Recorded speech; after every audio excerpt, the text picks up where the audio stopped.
অনেক দিন ঘোরা হয়নি, তাই হঠাৎ প্ল্যান করেই বেরিয়ে পড়লাম কার্শিয়াংয়ের উদ্দেশ্যে বেরিয়ে গাড়িতেই ডিসাইড করা হলো কার্শিয়াংয়ের পর আর কোথায় যাওয়া যায়। কার্শিয়াংয়ে ঢুকেই খুব খিদে পেয়েছে, আর তখনই কার্শিয়াং পয়েন্টের ওখানেই একখানা রেস্টুরেন্টে আমরা নিয়েছিলাম ড্রাই ম্যাগি আর চিকেন মোমো। ওখানটায় কিছুক্ষণ খেতেই সময় অনেক চলে গেল। সুন্দর দৃশ্য দেখতে দেখতে বেরিয়ে পড়লাম লামাহাটার উদ্দেশ্যে, কারণ আশেপাশে লামাহাটা ছিল যেটা আমার মা বাবার ঘোরা ছিল না। তাই সবার প্রথমে ডিসাইড করলাম চলো লামাহাটা যাই। ওখান থেকে আমরা দার্জিলিং যেতে পারতাম, পাশেই দার্জিলিং ছিল, কিন্তু আর দার্জিলিং গেলাম না। লামাহাটা ঘুরে ওখান থেকে আমরা সেবক রোড হয়ে বেরিয়ে এসেছিলাম। রাস্তায় কিন্তু প্রচণ্ড পরিমাণে ফগ ছিল, মানে কিছুই দেখা যাচ্ছিল না, এত ফগ ছিল। এখন ক্যামেরায় দেখতেই পাচ্ছ তোমরা কতটা অন্ধকার হয়ে গেছিল।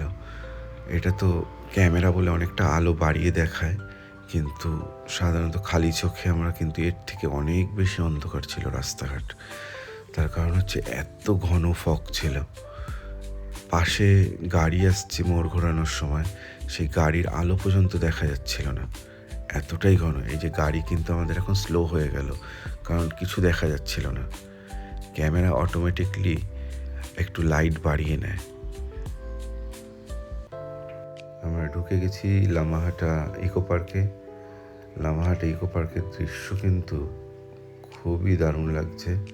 পিছনটা এত ফগে ভর্তি হয়ে গেছে, কি বলবো, অসাধারণ লাগছে দেখতে। বাবা মাও খুব খুশি জায়গাটায় এসে, কারণ অনেক দিন বাদে আমরা একসঙ্গে বেরিয়েছি। আর আমরা এখন উঠে গেছি লামাহাটা ইকো পার্কের ওপরে একখানে টাওয়ার আছে, যে টাওয়ার থেকে নিচে কিছুই দেখা যাচ্ছে না, চারিপাশে কিছুই দেখা যাচ্ছে না।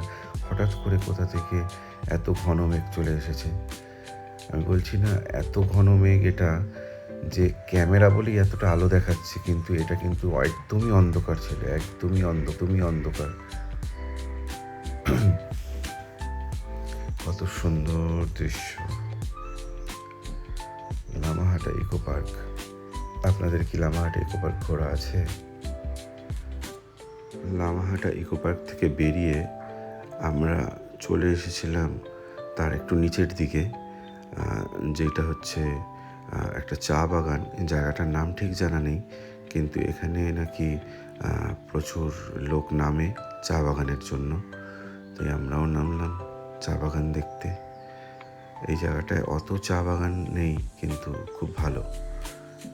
এইটা আরেকটু এগিয়ে আসলাম, ওখানটায় দেখলাম যে আরেকখানা জায়গা ছিল যেখানে বসা যায়। কিছু দোকানপাট ছিল যেখানটায় আমরা চা খেতে পারতাম, সেখানে চা আমরা খেলাম বলেই দাঁড়ানো হয়েছে। এই জায়গাটা কিন্তু খুব সুন্দর জায়গা, ফাঁকা একদম জায়গা।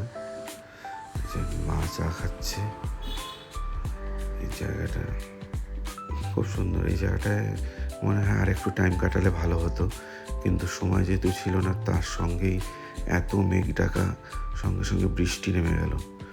মুষলধারে বৃষ্টি নামলো। তাড়াহুড়া করে কোনো রকমভাবে বেরিয়েছি, না হলে হয়তো রাস্তায় ওখানে আটকেই যেতাম। আর যেহেতু সানটা বাড়িতে একা ছিল, সানটা যদি না থাকতো তাহলে হয়তো স্টেই করে যেতাম 2 দিনের জন্য। এটা হচ্ছে লাভার পয়েন্ট। যা বৃষ্টি ছিল তাতে লাভার পয়েন্ট খুব একটা বেশি টাইম নিয়ে দাঁড়ানো হয়নি, সঙ্গে বেরিয়ে গেছিলাম, কারণ একটু থেমেছিল বৃষ্টি। দিনটা বেশ ভালোই গেল। একদিনের একটা ছোট্ট ট্যুর করলাম, কয়েক ঘন্টার ট্যুর। শিলিগুড়ি থেকে বেরিয়ে কার্শিয়াং হয়ে লামাহাটা হয়ে বাড়ি। আজকের ভিডিও এখানেই শেষ করছি, কারণ আজকের ভিডিও এইটুখানি করা হয়েছিল।